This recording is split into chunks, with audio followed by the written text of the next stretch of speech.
Le match dans le match reçoit aujourd'hui un grand nom du tennis mondial, lauréate de l'Open d'Australie en 2018. Elle a également été numéro 1 mondial.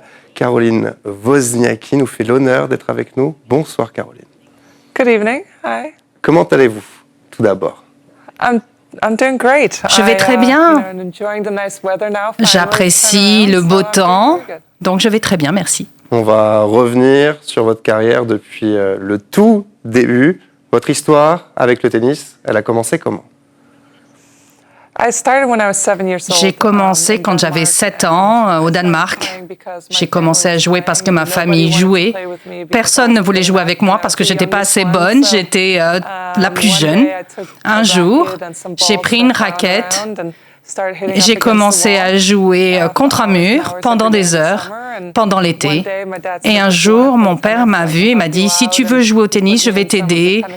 Et il m'a mis dans des centres de tennis, il m'a permis de jouer. Et il a constaté que j'avais le potentiel pour jouer au tennis et c'est ce que je voulais faire. Et c'est comme ça que je suis rentrée là-dedans. Est-ce que vous avez pratiqué d'autres sports plus jeunes? Oui, j'ai joué au handball, j'ai fait de la natation, la gymnastique, le football, j'ai couru aussi.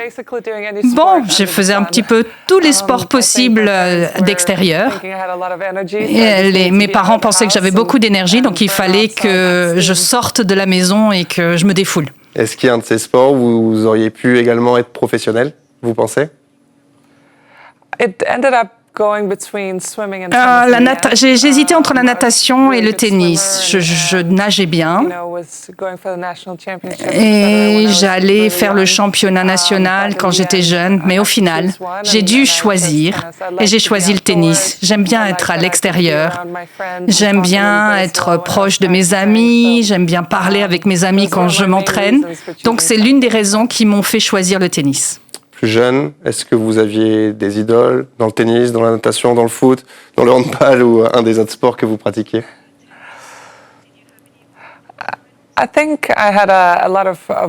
Je pense que j'ai eu beaucoup d'idoles. Liverpool, par exemple, c'était mon équipe favorite au football. Gérard, pour moi, c'était toujours une idole pour moi. Je l'idolâtrais. Il y a aussi des joueurs de handball danois que j'aimais beaucoup. Les hommes ont gagné aux Olympiques. Plusieurs années, les femmes aussi ont gagné aux Jeux Olympiques. Donc le handball a occupé une place importante dans notre sport au Danemark et ça occupe toujours une place importante. Je pense qu'on est un petit pays avec seulement 6 millions d'habitants, le Danemark. Donc quand quelqu'un se démarque, eh bien c'est important. Un petit pays, mais un grand pays de sport. Quand est-ce que vous avez senti que vous aviez les moyens de devenir joueuse de tennis professionnelle? C'est marrant parce que j'ai eu un déclic. Je crois quand j'avais 10 ans, quand je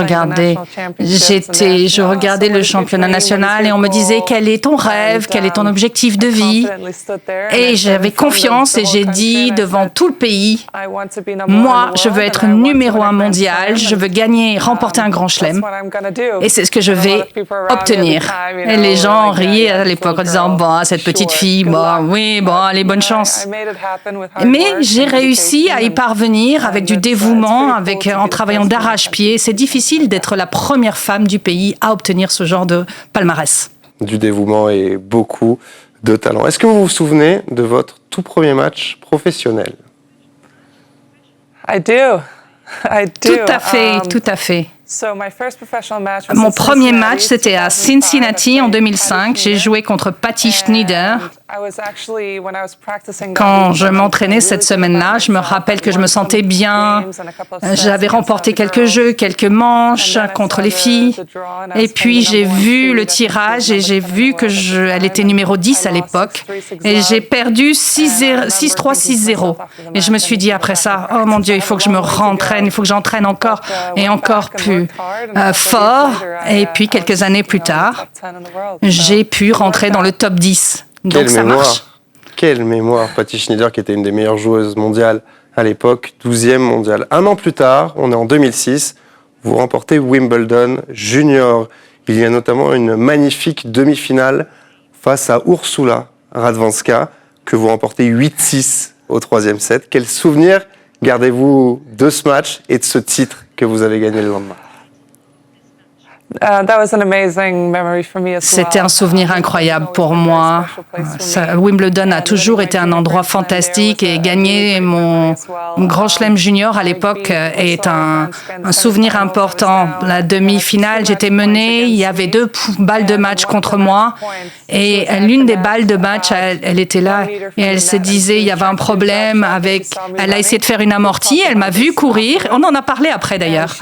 Elle savait que j'étais rapide et elle voulait être encore plus parfaite et elle a loupé la balle au-delà du filet et j'ai remporté ce tournoi grâce à ça. Ça a été le déclic. Ça a bien fini parce qu'elle a gagné Wimbledon l'année suivante. Donc bon, on a tous remporté un grand chelem. Parce qu'en 2005, c'est Agnieszka Radwanska, 2006, Caroline Wozniacki, 2007, Ursula Radwanska, qui sont, je crois, 2 très bonnes amies à vous. On continue d'avancer dans le temps. En octobre 2010, vous devenez numéro 1 mondial. Qu'est-ce que l'on ressent quand on est officiellement la meilleure joueuse au monde? C'est intéressant parce que ça a toujours été un rêve. Quand j'étais petite, c'était mon plus grand objectif, mon objectif ultime. Quand j'ai remporté le quart de finale contre Petrova, j'ai su que je devenais numéro 1. Et y parvenir, j'étais nerveuse. Je savais que c'était une bonne joueuse. Je savais que mon rêve était à ma portée. Et donc, j'ai remporté le match en 2-7. Et ensuite, il y a eu cette grande cérémonie avec des fleurs, avec des photos. Et le jour d'après, il a fallu que je joue en demi-finale. On s'est levé et il a fallu se faire l'entraînement. Mon père était mon coach à l'époque et il m'a dit « Déplace-toi, allez, frappe plus fort ». Et je l'ai regardé et j'ai dit « Mais je suis numéro 1 mondial et il n'y a rien qui change ». Et mon père m'a dit « Non, il faut travailler, il faut qu'on remporte ce tournoi ». Et c'est là que j'ai compris qu'un classement importe peu. C'est en fait le voyage qui compte, pas la ligne d'arrivée. C'est se lever tôt le matin, c'est s'entraîner pendant des heures. C'est ça qui vaut la peine. Ça, c'est les souvenirs qu'on conserve chaleureusement pendant des années. Après, les victoires, c'est bien. On peut remporter 27 grands chelems. On peut être numéro 1 pendant 10 ans. Mais bon, au final, on commence à apprécier en fait tout le parcours qu'on a traversé au fur et à mesure. On fait un gros bond cette fois, on passe de 2010 à 2017. Vous remportez les WTA Finals face à Venus Williams. Venus, sur la poignée de main, semble aussi heureuse que vous. Ce titre vous a-t-il donné encore plus faim de victoire? Tout à fait. J'ai eu une année fantastique. Je jouais un très bon tennis. J'ai pu arriver en finale à Singapour. C'était très spécial à nouveau pour moi. J'ai bien joué à Singapour. Auparavant, je connaissais bien la surface. Je connaissais bien le court. Ça s'adaptait bien à mon style de jeu. J'ai très bien joué. J'ai remporté contre Venus Williams pour la première fois ce match. Et donc, c'était un moment très spécial pour moi. Quelques mois plus tard, en 2018, vous remportez l'Open d'Australie, le tournoi du Grand Chelem, surnommé le Happy Slam. Vous vous arrachez sur la balle de match face à Simona Halep en finale. Vous vous allongez sur le court, on voit l'image juste avant, vous fondez en larmes tout de suite. Qu'est-ce que vous avez ressenti au moment où, ça y est, vous êtes devenu vainqueur de Grand Chelem? Je pense que c'était un soulagement. Il y avait beaucoup d'émotions qui me taraudaient. C'était un grand rêve. J'ai pu accomplir auparavant tout ce que je voulais, mais le Grand Chelem, c'était la dernière. C'était la cerise sur le gâteau pour moi. Et j'ai pu y parvenir. Et vivre ce moment après 3 heures de bataille dans des conditions difficiles.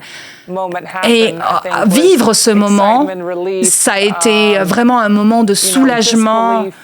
J'y croyais pas d'ailleurs. Et j'avais toutes ces émotions en même temps. Il a fallu que j'arrive à les vivre, et j'ai ressenti tout ce succès, c'était fantastique. J'aimerais que l'on parle de 2 hommes ultra importants dans votre vie. D'abord, votre papa, Piotr, qui a toujours été à vos côtés. Comment décririez-vous votre relation? Je pense que ma relation avec mon père est très spéciale. C'est mon fan numéro un. Il me comprend bien. Il me comprend mieux que quiconque dans le monde. J'ai une relation particulière avec lui. Quand on est sur le cours, on peut avoir des désaccords, certes. On peut avoir des angles de vue différents, mais sans mon père à mes côtés, je n'aurais jamais accompli ce que j'ai accompli. Et je suis reconnaissante pour cela. Je suis ravie d'avoir pu faire tout cela avec ma famille à mes côtés, parce que lorsqu'on joue un jeu comme celui-là, un sport qui est aussi individuel, ça peut être difficile, on se sent isolé. Or, j'ai eu ma famille à mes côtés et ça rend les choses beaucoup plus spéciales. Il y a aussi votre mari, David Lee, qui est aussi un grand sportif, champion NBA avec les Warriors. Est-ce que c'est plus simple d'avoir un conjoint, un mari qui pratique le sport de haut niveau quand soi-même on est athlète? Oui, je pense que oui. Quand tous les deux ont joué au niveau professionnel, au plus haut niveau, il avait son travail, moi j'avais le mien. Et c'était difficile de faire coïncider nos emplois du temps, mais ça valait le coup. Parce qu'il comprenait ce que je traversais, le dévouement qu'il fallait. Il comprenait aussi les matchs, ma routine, les nécessités de suivre un certain quotidien. Et pareil pour lui. Et il a apporté une énergie positive dans ma vie, dans ma famille, et l'avoir à mes côtés aussi, ça m'a aidé à savourer le tennis encore plus au quotidien. C'est si spécial maintenant aussi de le voir dans les stands avec ma fille, mon fils. C'est sympa d'avoir aussi une façon d'aborder la vie qui soit similaire. Et on aimerait aussi que nos enfants suivent le même chemin. Moi, j'adore le sport. Lui aussi adore le sport. Et je pense que ça nous aide à avoir une vie saine, être dehors, être loin des écrans, des ordinateurs, de la télé. Je pense que tout ça matche bien. En 2020, Caroline, vous mettez votre carrière entre parenthèses parce que, avant d'être une joueuse, vous êtes une femme et vous avez mis au monde 2 enfants qui vont avoir 3 ans et un petit peu plus d'1 an. C'était un rêve de devenir maman? Tout à fait. J'ai toujours su que je voulais être mère, avoir une famille à moi. Ça a toujours été important de fonder une famille pour moi. Et je voulais être jeune aussi. Je veux pouvoir profiter de mes enfants, profiter de cette expérience de mère dans la vie, c'est important. Je voulais être assez jeune pour avoir toute l'énergie nécessaire pour m'en occuper. Et Olivia est née en juin 2021. Mon fils James est né en octobre 2022. Donc ils sont proches les uns des autres, ils sont nés proches. Et c'est dur, c'est sûr. Parfois c'est dur, parfois j'ai pas beaucoup de temps. Mais bon, c'est génial de pouvoir voir leurs liens en tant que frères et sœurs. Et ce sont les meilleurs amis du monde. Et ça va prendre de l'ampleur au fur et à mesure qu'ils vont grandir. Ma fille, c'est une athlète déjà, on peut le voir. Elle a la coordination, la mobilité, la détermination. Et quand elle a un objectif en tête, on ne peut pas le lui enlever. Mon fils est plus calme, plus relax. Il se dit, bon, voilà, je fais partie de la famille, tout va bien, tranquille. S'ils font du sport, ce sera du tennis ou du basket? Ou autre chose? Je ne sais pas ce qu'ils veulent. Ce qui les rend heureux me rendra heureuse. Moi, ce que j'aimerais, c'est qu'ils profitent de l'extérieur, qu'ils soient à l'extérieur. C'est ça qui compte. Je pense que ça donne des bonnes leçons de vie. C'est sûr, le sport, c'est la meilleure école de la vie. Il y a un peu moins d'1 an, vous annoncez votre retour. Le tennis vous manquait? Vous savez, le fait d'être hors du circuit, j'ai été commentatrice, ça m'a plu. Et puis j'ai compris un jour, on était sur la plage avec mon mari, je voyais Olivia, je voyais James qui couraient sur la plage. Et j'ai compris, ok, c'est maintenant ou jamais. Si je veux faire un comeback, c'est maintenant. Parce que j'ai encore la condition physique. Et puis il y a les Jeux Olympiques qui arrivent. Donc ce serait intéressant, cette année, justement, de faire mon comeback à ce moment-là pour disputer des grands chelems et peut-être les Jeux Olympiques olympiques. On a parlé en famille, on va essayer de faire ça en famille, ensemble, unis. C'était important de le faire ensemble. Je leur ai montré les photos. Je me suis dit, bon, je leur montrerai les photos plus tard. Alors c'est vrai, c'est un défi, mais c'est aussi fantastique de pouvoir vivre tout ça en famille. Avant d'être un métier, le tennis, c'est un jeu. Est-ce que vous l'avez toujours considéré comme ça? Ou est-ce que par moment, il y a déjà eu une forme de lassitude, comme beaucoup d'autres joueurs et joueuses ont? Vous savez, quand on joue beaucoup, peu importe le sport, peu importe la passion qu'on peut avoir, il faut vraiment aimer la compétition. Mais bon, en même temps, on comprend que c'est aussi une profession, un job, et c'est sérieux quand on est sur le court. C'est comme ça qu'on gagne ses revenus, c'est comme ça qu'on gagne sa vie, mais aussi c'est comme ça qu'on accomplit ses rêves. C'est une combinaison. On ne peut pas devenir numéro 1 dans le monde sans avoir la passion du jeu, mais en même temps, c'est pas facile de voyager toutes les semaines dans le monde entier, être dans un nouvel endroit chaque semaine et disputer des matchs contre les meilleurs joueurs. Il y a des hauts et des bas, c'est normal dans une carrière. Moi, j'aime jouer. Et je pense que c'est l'un des meilleurs sports du monde. Vos objectifs pour la saison 2024 et pour plus tard? Pour cette année, j'aimerais jouer à Wimbledon, j'aimerais pouvoir disputer les Jeux Olympiques. Ça, ce sont mes 2 objectifs principaux. Je vais essayer de jouer aussi bien que possible sur le court. À ce stade de ma carrière et de ma vie, je veux simplement apprécier ma vie, voyager avec ma famille, être en mesure d'être là aussi pour les petits moments, avec les déclics qui changent tout, avec les enfants par exemple, être là à ces moments importants. Je veux être en mesure d'être le témoin privilégié du fait qu'ils grandissent. Et puis plein d'autres choses. On est très occupés en ce moment, mais je ne veux pas faire autre chose. La santé, c'est ce qui est le plus important. J'espère que tout le monde sera en bonne santé et qu'on puisse vraiment apprécier ce périple devant nous.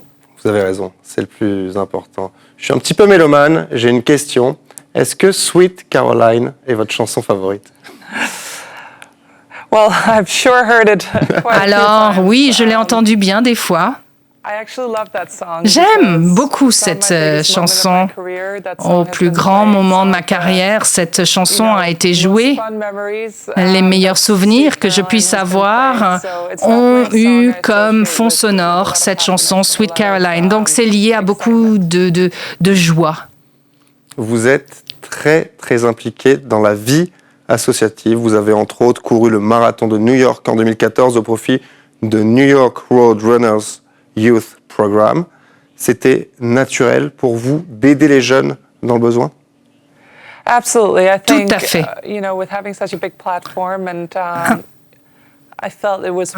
J'avais le sentiment que c'était une obligation pour moi de contribuer au changement de manière positive parce que les gens me regardaient et donc ça pouvait aider les enfants, les jeunes et le fait de courir ce marathon à New York, je pense que c'est l'une des choses les plus difficiles que j'ai eu à faire, mais on a pu mobiliser beaucoup d'argent pour les jeunes et c'est génial parce que sinon ils n'auraient jamais pu se permettre de se livrer à ce genre de sport et c'était vraiment fantastique. Au Danemark aussi, j'ai fait beaucoup de choses pour aider les jeunes à jouer au tennis. À chaque fois que je peux aider, surtout les jeunes, c'est quelque chose qui me motive beaucoup. Bravo pour tout ce que vous faites. Vous vivez depuis quasiment 20 ans ici, à Monaco. Qu'est-ce que Monaco a de plus que le reste du monde?